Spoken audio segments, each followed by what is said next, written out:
चला तर तुम्हालाही अस्सल मालवणी जेवण जेवायचं आहे. मग त्यासाठी कुठं बाहेर जाण्याची गरज नाही. हे तुम्ही अगदी घरीच बनवू शकता. त्यासाठी काय करायचं आहे, माऊली मसाले यांचा स्पेशल मालवणी मसाला ऑर्डर करायचा आहे आणि भाजीची रंगत वाढवण्यासाठी ऑर्डर करायची लाल मिरची पावडर. अगदी उत्कृष्ट दर्जाचे खडे मसाले आणि मिरच्यांचा वापर करून बनवलेले हे मसाले आहेत. तर आज हेच मसाले वापरून मस्त असं मालवणी चिकन बनवत आहे. सुरुवातीला चिकन स्वच्छ धुवून त्यावरती बनवलेलं हिरवं वाटण घातलं, चवीपुरतं मीठ, हळद, मालवणी मसाला घातला 2 चमचे आणि हे छान मिक्स करून मॅरिनेट केलं.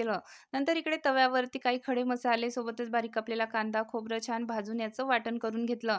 नंतर भांड्यामध्ये तेल घालून बारीक कापलेला कांदा घातला, माऊली मसाले यांचा स्पेशल मालवणी मसाला आणि लाल मिरची पावडर घातली. तुम्हाला जर काही मसाले घ्यायचे असतील तर स्क्रीनवरती त्यांचा नंबर दिसतोय तिथून ऑर्डर करू शकता किंवा माऊलीमसाले.com वरूनही ऑर्डर करू शकता. तसेच बायोमध्ये लिंक सुद्धा दिली आहे. आता मसाले परतून झाल्यावर त्यामध्ये मॅरिनेट केलेलं चिकन घातलं, गरजेनुसार पाणी घालून चिकन छान शिजवून घेतलं तर मस्त असं मालवणी चिकन बनवून तयार आहे.